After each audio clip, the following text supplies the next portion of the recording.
কালো কালি আর নীল কালি আমরা প্রায় প্রত্যেকেই দেখেছি, কিন্তু দেখেছেন কি সবুজ কালি? না, আমি কোনো পেনের কালির কথা বলছি না। আজকে এসেছি হরিপালের শ্রীপতিপুরে সবুজ কালী মায়ের মন্দিরে। পথ নির্দেশ, ফোন নাম্বার ও এখানকার ইতিহাস সহ ভিডিওতে থাকছে অনেক খুঁটিনাটি, আর এসব কিছুই শুনে নেব প্রতিষ্ঠাতার বংশধরের মুখে।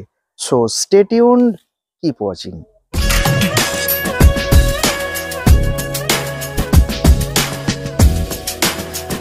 আমি আসছি গজার মোড় থেকে ইলিপুর আড্ডা হয়ে। আপনারা শিয়াখালা থেকেও এই ইলিপুর আড্ডা হয়ে মন্দিরে আসতে পারেন। শিয়াখালা থেকে মন্দিরের দূরত্ব প্রায় 2.5 কিলোমিটার এবং নালিকুল স্টেশন থেকে প্রায় 6.5।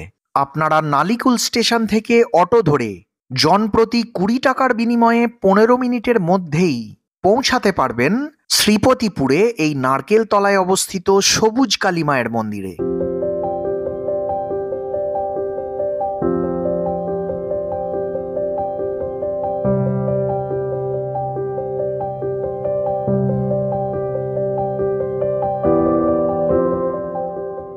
এটাই নারকেলতলা স্টপেজ, যেখানে নেমে রাস্তার ধারেই আপনার চোখে পড়বে সবুজ কালী মায়ের ছবি দেওয়া একটি বোর্ড, যেখান থেকে মন্দির ঢিলছোড়া দূরত্বে অবস্থিত। চলুন দেখা করে আসি অধিকারী বাড়ির কৃষ্ণকালী অর্থাৎ সবুজ কালী মায়ের সাথে। আর পথ নির্দেশ থেকে পূজার সূচি সমস্ত কিছুই জেনে নেব দেবজ্যোতি অধিকারী বাবুর থেকে, যিনি এই সবুজ কালী মায়ের প্রতিষ্ঠাতার বংশধর।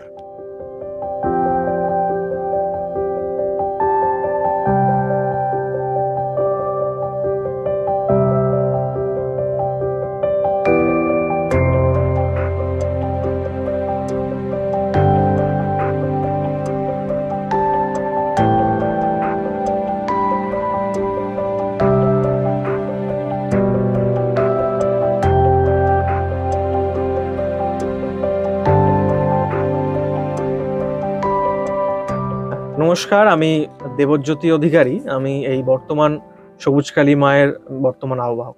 এই মন্দিরের সাথে আপনার সম্পর্কটা কি? সম্পর্ক বলতে আমি এই প্রতিষ্ঠা মন্দিরের তৃতীয় বংশধর, অর্থাৎ আমার দাদু ঈশ্বর স্বর্গত্র শ্রী শ্রী বটকৃষ্ণ অধিকারী ঠাকুর, উনি 1357 সালে বঙ্গাব্দের, আজ থেকে প্রায় 73 বছর আগে মায়ের এই মন্দির প্রতিষ্ঠা করেন। তারপর বাবা, তারপর বর্তমানে আমি। আচ্ছা, মন্দিরের এক্সাক্ট লোকেশনটা কি? এক্সাক্ট লোকেশন হচ্ছে, এটা হরিপাল বিধানসভার অন্তর্গত, কিন্তু হরিপাল এখান থেকে অনেকটা দূরে।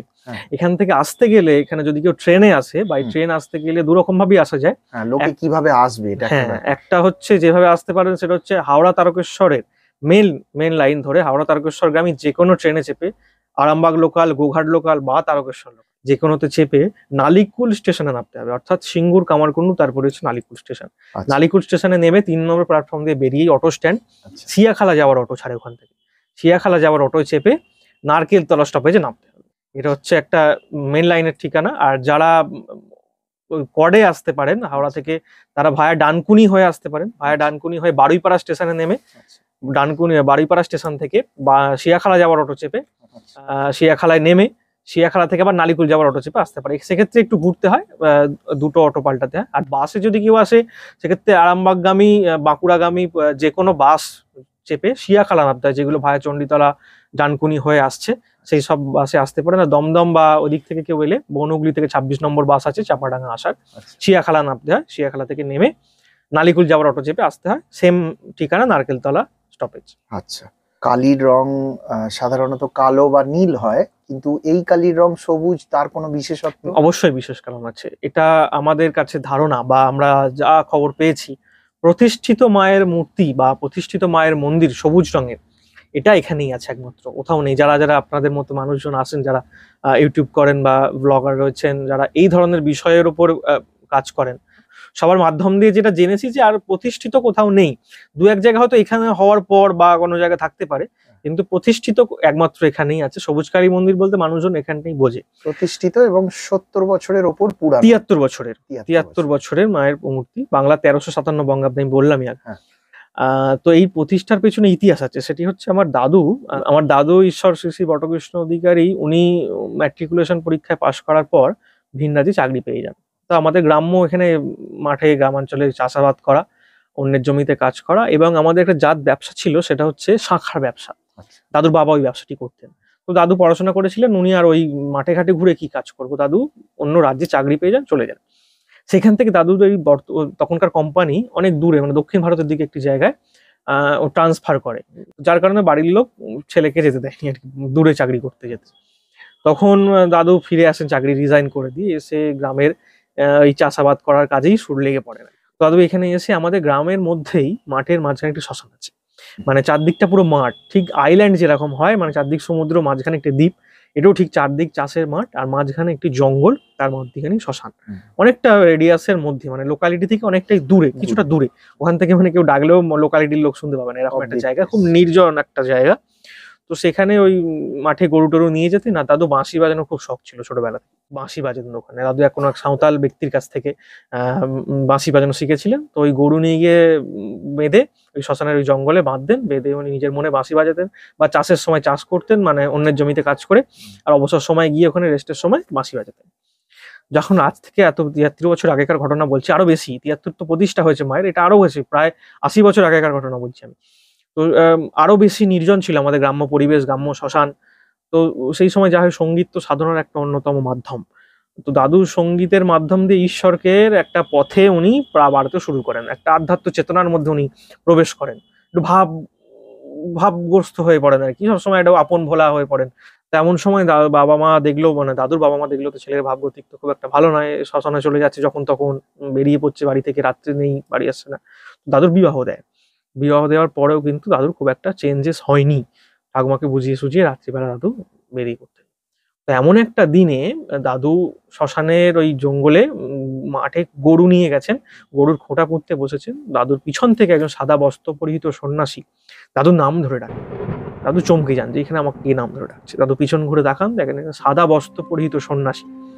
তো উনি হাতে কমণ্ডল রয়েছেন, শ্বেত শুভ্র বসন, একদম মানে দিব্য পুরুষ যাকে বলে, অন্য জ্যোতি। দাদুকে উনি বলেন যে তোমার আজকে অমুক সময় অমুক প্রহরে দীক্ষা হবে, তুমি আমার সঙ্গে এসে শ্মশানের কুঠিরে দেখা করবে নিম গাছের তলায়। দাদু তো চমকে যায়, এখানে আমরা সময় আসি, এখানে সাধু এসে আছে, নিম গাছের তলায় কুটির বানিয়ে ফেলেছে, আমরা জানি না। দাদু না ওই ব্যক্তির ওই দিব্য ভাবের কাছে, এটা ঠাকুমার কাছ থেকে শোনা যায়, দাদু হয়তো কিছুটা ব্যক্ত করেছিলেন, উনি আর কিছু কথা বলতে পারেননি। দাদু সঙ্গে সঙ্গে বাড়ি আসেন, উনি বলেছিলেন যে তুমি বাড়ির মা বাবার থেকে অনুমতি নিয়ে এসো। দাদুর বাবা তখন গত হয়েছিলেন, দাদুর মায়ের থেকে উনি পারমিশন নেন যেরকম। তো দাদুর মা দেখলেন একটা সন্ন্যাসী দেখা করতে যেতে বলেছে, যদি না গায়ে যদি অমঙ্গল হবে, কুসংস্কার তো ছিলই তৎকালীন। তো দাদু তো চাইছিল যে আমি, মানে উনি তো চাইছিলেন যে ওই জগতের সঙ্গে ওতপ্রোতভাবে জড়ে হতে, ওনার তো পোয়া বারো হয়ে গেল পুরো, যে উনি যেতে বলেছেন, উনি সাধনা করতে আরম্ভ করবেন। দাদু খুশি মনে মায়ের থেকে পারমিশন পেয়ে গেলেন, উনি গেলেন। যাওয়ার পর ওই সন্ন্যাসী দাদুকে দীক্ষা হয়। এই পরের ঘটনা, উনি কে ছিলেন, কোথা থেকে এসেছিলেন ওই সন্ন্যাসী, পুরো গুপ্ত, দাদু কাউকে বলে যাননি। এবং কিছু কিছু ঘটনা থেকে বা আমাদের গ্রাম্য আশেপাশের লোকের কাছ থেকে মুখে শোনা যায়, কিছু পুরনো মানুষজন যারা সেই সন্ন্যাসীকে আজও মাঝে মধ্যে, কিন্তু খুব পূর্ণ ব্যক্তি হলে তারা দু একজন দেখেওছেন মাঝে মধ্যে।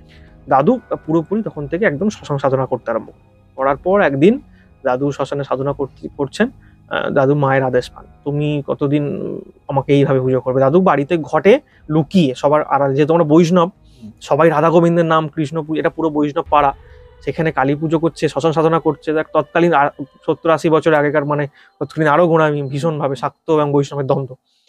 তো দাদু লুকিয়ে বাড়ির মধ্যে ঘটে মায়ের সাধনা করতে, লুকিয়ে একদম।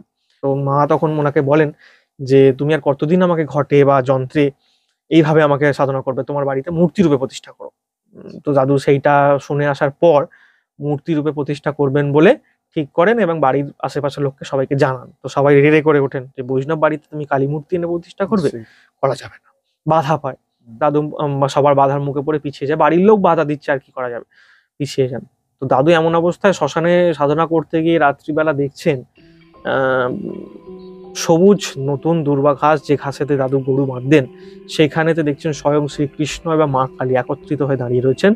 দাঁড়িয়ে দাদুকে বললেন যে তুমি যে ভেদাভেদ জ্ঞান করছো, তোমরা যে ভেদাভেদ জ্ঞান করছো, আমরা কিন্তু আলাদা নই, আমরা এক। আর বাঁশি বাজিয়ে তুমি স্বয়ং শ্রীকৃষ্ণকে তুষ্ট করেছিলেন বলে আমি তোমার কাছে এসেছি, মানে শ্রীকৃষ্ণ বলছেন আমি তোমার কাছে এসেছি। আর তুমি শ্মশান সাধনা করে সিদ্ধি লাভ করে মাকে পেয়েছো, তাই আমরা উভয় তোমার কাছে থাকতে চাই, তাই তুমি উভয়কে, আমাদের উভয় রূপকে প্রতিষ্ঠা করো। তখন দাদু বলেন যে এরকম কিভাবে পুজো করবো, বাধা পাচ্ছি আমি, এরকম কালী মূর্তি তো প্রতিষ্ঠা করা যায় না, কালো কালী মূর্তি বাড়িতে প্রতিষ্ঠা করতে দিচ্ছে না। তখন বলে আমরা কিন্তু আলাদা নই, আমরা এক দেখবে বলে উনি দেখেন স্বয়ং শ্রীকৃষ্ণ এবং মা কালীর যে মূর্তি উনি দেখছিলেন, সেই দুটো মূর্তি একটা হয়ে গেল। একটি নারী মূর্তি এলো যেটি দেখতে কালী ঠাকুরের মতো হলেও সেই সবুজ কচি দুর্বা ঘাসের রঙে নব দুর্বা দল শ্যাম একত্রিত হয়ে শ্যাম এবং শ্যামা নতুন দুর্বা ঘাসের রঙে মা রাঙিত হলেন সেই সবুজ রঙের।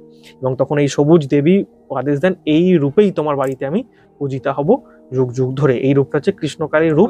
মানে এই যে বললাম যে দেখেছিলেন, এটা বলাটা অনেকে ক্রিটিসিজম করতে পারে যে এটা দেখেছিলেন আপনি, এটা জোর দিয়ে বলছেন কি করে। তাই আমরা এতটা জোর দিয়ে এইসব জিনিস এত ফুলিয়ে ফাঁপিয়ে বলার কিছু নেই। তাই আপনারা যদি মনে করেন যে স্বপ্নাদেশ পেয়েছিলেন, তাই স্বপ্নাদেশই হতে পারে, স্বপ্নাদেশই পেয়েছিলেন হতে পারে, বা দেখেছিলেন, যে কোনো একটা হতে পারে।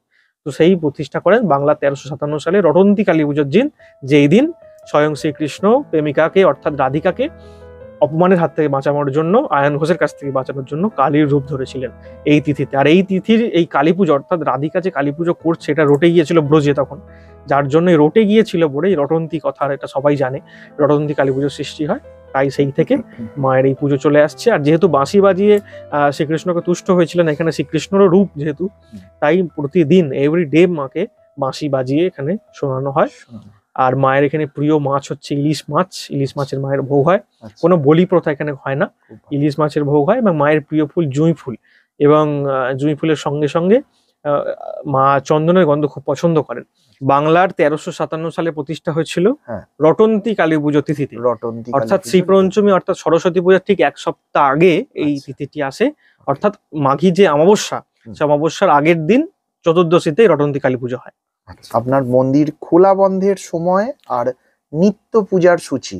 আচ্ছা, মন্দির খোলা হয়, মন্দির মানে দর্শন শুরু হয় সকাল 9টার পর থেকে। আচ্ছা, এটা চলে, দর্শন সারাদিনই চলে দর্শন মায়ের। আচ্ছা, আর রাত্রে বন্ধ হয় রাত্রি 10টা 11টা 12টা, যখন মানে যেহেতু বাড়ির মধ্যেই থাকে, বিভিন্ন মানুষজন তো আসতে থাকে, আশেপাশের মানুষজনরা এসে ধর্মকথা শুনতে আসে, বা কেউ বাঁশি শুনতে আসে, মানে সেই থেকে রাত্রি পর্যন্ত চলে, খোলা থাকে।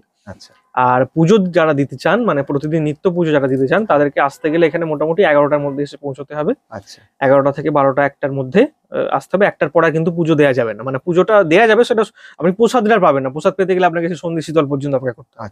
সন্ধ্যাবেলায় আবার শীতল আরতি যখন হবে তখন সেই প্রসাদটা দেওয়া হবে। পুজো দিতেই পারে অনেকে, আর যারা চাই যে আমরা পুজো দিয়ে সেই প্রসাদটা বাড়ি নিয়ে যেতে চাই, বা তাহলে কিন্তু 11টা থেকে 1টার মধ্যে আসতে হবে। তারপরে এলে কিন্তু সেটা দেওয়া যাবে না। আর অমাবস্যা তিথিতে যদি কেউ আসে, ফোন করে আসতে হবে। এলে কিন্তু মায়ের এখানে ভোগ সেবার ব্যাপার থাকে, যজ্ঞ হয়, বিশেষ পুজো হয়, যজ্ঞে আহুতি এবং ভোগ সেবাও কিন্তু প্রতি অমাবস্যায় এখানে হয়। আচ্ছা, আপনার ফোন নাম্বার বা মন্দিরের সাথে যোগাযোগের কোনো নাম্বার? মন্দিরের নাম্বার হচ্ছে 8116032631। আরেকবার বলুন। 8116032631। এটা হোয়াটসঅ্যাপ নাম্বারও, ফোন নাম্বারও, আমি ধরবো ফোন। তাই কেউ যদি আসতে চান, বা রাস্তা কেউ বুঝতে না পারেন, বা কারোর কিছু মনোবাঞ্ছা থাকতে পারে, তারা অবশ্যই নাম্বারে ফোন করলে বা মূর্তির ব্যাপারে যদি কোনো জিজ্ঞাসা থাকে, হ্যাঁ, যে কোনো বিষয়ে নেই। নিশ্চয়ই। বছরের বিশেষ অনুষ্ঠান কি আছে? বিশেষ অনুষ্ঠান প্রতিটা অবশ্যই তো পুজো হয়। বিশেষ অনুষ্ঠান বলতে এখানে মায়ের ওই অন্নপূর্ণা পুজোর সময়, অন্নপূর্ণা পুজোর দিনে মাকে অন্নকূটের মতো দেওয়া হয়, সেটা খুব ছোট করে করা হয়। মেনলি বাৎসরিক উৎসবে সব থেকে বড় করে হয়, মানে ভীষণ বড় করে মানুষজন আসেন। এখানে ভোগ নরনারায়ণ সেবা হয়, সারাদিন ব্যাপী পূজা অনুষ্ঠান, গানের অনুষ্ঠান, এই বিভিন্ন বিষয়ে মানুষজন আসেন। সেই দিন বিশাল বড় করে পুজো হয় সারাদিন রাত্রি। আচ্ছা, আগে থেকে ফোন করে বললে কি প্রসাদের ব্যবস্থা করা যায় না? সেরকম ওই নির্দিষ্ট দিন? এবার অনেকে চাই যে আমি আজকে মাকে অন্নভোগ দিতে চাই, কারো তো মনোমাঞ্ছা থাকতে পারে, অনেকে এরকম করেন যে আমি আজকে মাকে আপনার অন্নভোগের ব্যবস্থা করুন, আমরাও এতজন যাচ্ছি, আমরাও প্রসাদ পেতে চাই, এবং প্লাস মাকেও আমরা সেই নিবেদন করতে চাই। তো সেই যদি আয়োজন করার কথা আমাকে বলে যে আমরা এতজন যাব অমুক দিনে, আপনার আয়োজন করুন, সেক্ষেত্রে আয়োজনের যে অর্থ সেটা আমাকে অনলাইনের মাধ্যমে পাঠিয়ে দিলে আমরা এখানে সেই আয়োজন আমরা করতেই পারি। নিশ্চয়ই। সেটা জানাতে গেলে মোটামুটি অন্তত 2 দিন আগে অবশ্যই জানাতে। অবশ্যই জানতে হবে, আমাদের প্রিপারেশনের ব্যাপার। একদমই তাই। বৈষ্ণব বা শাক্ত কি মতে পুজো হয়? এখানে সম্পূর্ণ প্রাচীন গুহ্য তন্ত্র মতে পুজো হয়। অন্য কালী ঠাকুরের সাথে এই কালী ঠাকুরের রূপের কি তফাৎ আছে? তফাৎ বলতে মায়ের এক হাতে যে অভয় থাকে, সেখানে যে মায়ের ত্রিশূল আছে, সেই ত্রিশূল, এক হাতে খড়গ, এক হাতে অভয় মুদ্রা, আর এক হাতে মায়ের নরমুন্ড অর্থাৎ মুন্ডমালা, এটাই আর মায়ের গায়ের রং, এটাই মূলত তফাৎ, আর অন্য কিন্তু তফাৎ নেই। আচ্ছা মায়ের পূজা বলুন বা অন্য কোনো জিনিসে কিন্তু কোনো কিছুই তফাৎ নেই। মায়ের ধ্যান, বিশেষত মায়ের দক্ষিণাকালীর ধ্যানেই পুজো হয়, তার সঙ্গে কৃষ্ণকালীর যে ধ্যান আছে সেই ধ্যানেও পুজো হয় মায়ের। এবং প্রাচীন গুহ্য তন্ত্র মতে, যেহেতু আমাদের জেনারেশনটা বামদেবের, স্বয়ং বামদেবের ঘরানার জেনারেশন, আচ্ছা। সেই পদ্ধতি এনে মানেই মোটামুটি ভাবে পুজো হয় আর কি, সেইভাবে আর কি। ঠাকুর বামদেবের সাথে আপনাদের সম্পর্কটা কিরকম? হ্যাঁ, বামদেবের সঙ্গে সম্পর্ক হচ্ছে, বামদেবের শিষ্য হচ্ছেন বসিরহাটের তালাখ্যাপা মণিমোহন গোস্বামী যার নাম, আচ্ছা, ওনার শিষ্য হচ্ছেন বোধানন্দ পুরী। আচ্ছা, বসিরহাটের তারাখ্যাপার শিষ্য হচ্ছেন বোধানন্দ পুরী, আর বোধানন্দ পুরীর একমাত্র শিষ্যই হচ্ছেন আমার বাবা অর্থাৎ পণ্ডিত শিবানন্দ পুরী। okay, তো সেই জন্যই বামদেবের জেনারেশন হয়েই আমাদের সম্পর্ক, অর্থাৎ বাবা হচ্ছেন বামদেবের পরাপর শিষ্য, আচ্ছা, বামদেবের পরাপর শিষ্য। আর তাই সেই সূত্রে মানে কিছু জিনিস বা সেই ঘটনার কিছু জিনিস গুরু সূত্রে বাবা পেয়েছেন, আচ্ছা, রয়েছে সেই জিনিস। আমার নাম হচ্ছে কালীপদ অধিকারী, এই নামে সকলেই চেনে, বেশি চেনে। আর শিবানন্দপুরী হচ্ছে আমার গুরুদেবরা, আমাদের একটা বিশেষভাবে সংস্কার হয়, সেই সংস্কার এর নাম হচ্ছে শিবানন্দ পুরী। আমার গুরুদেব হচ্ছেন বোধানন্দ পুরী, আর বোধানন্দ পুরীর শিষ্য গুরুদেব হচ্ছেন তারাখ্যাপা, বসিরহাটের তারাখ্যাপা। আর তারাখ্যাপার গুরুদেব হচ্ছেন স্বয়ং বামাখ্যাপা তারাপীঠ ভৈরব, আচ্ছা, তিনি হচ্ছেন আমার পরাপর গুরুদেব। আচ্ছা। আর ইনি কি মন্দিরের প্রতিষ্ঠাতা আপনার বাবা? আর আমার বাবা যে লাল কাপড় পরে আছেন, আচ্ছা, ইনি হচ্ছেন আমার বাবা পিতৃদেব। আচ্ছা, ওনার হাত ধরে সমস্ত কিছু পূজা পাঠ সবকিছু শিক্ষা এবং মায়ের প্রতিষ্ঠা করেছিলেন উনি এবং স্বপ্ন আদেশে।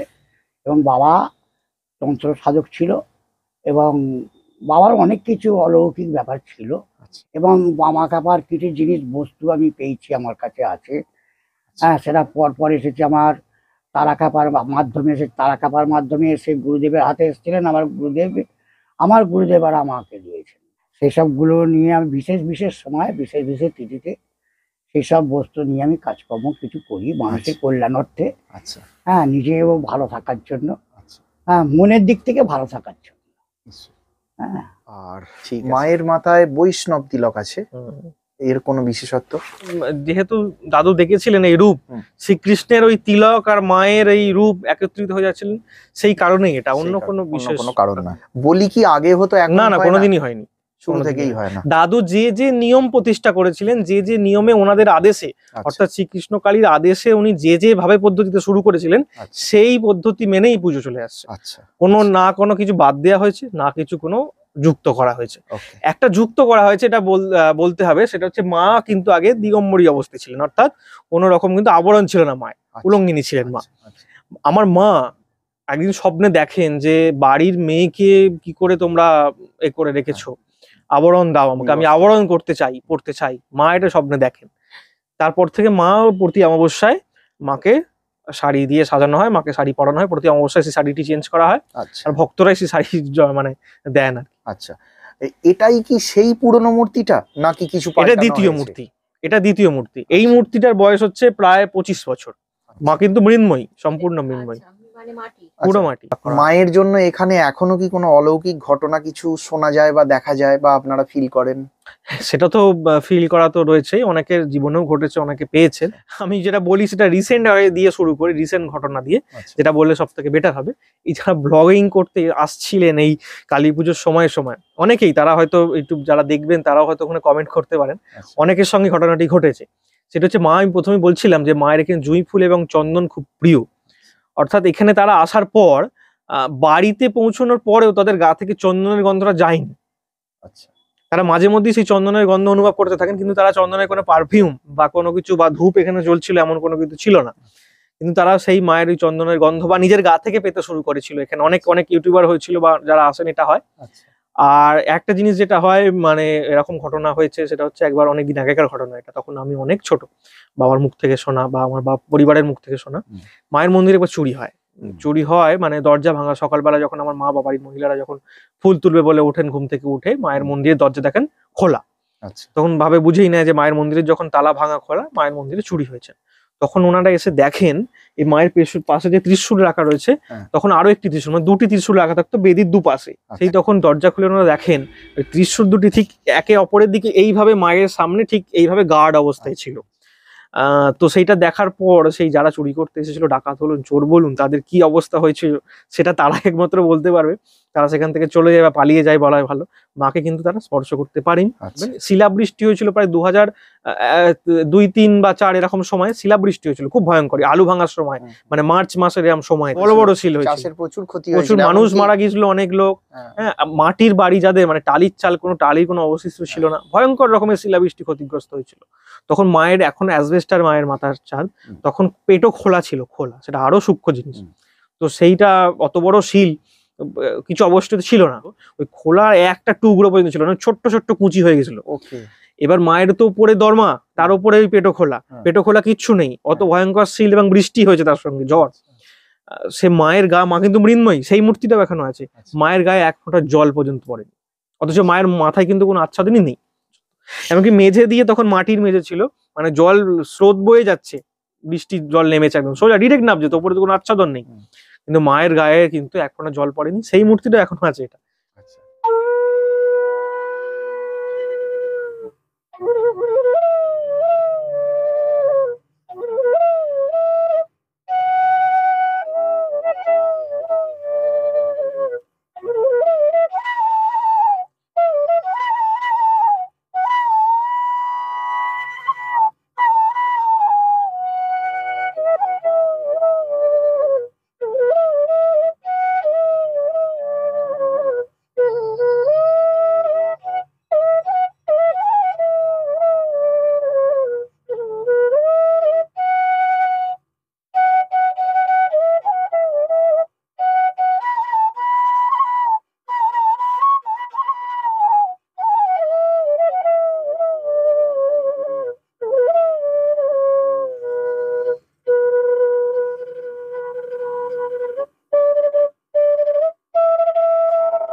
অসাধারণ, এটা অসাধারণ। রাগ ভীম পলাশির একটু আলাপ।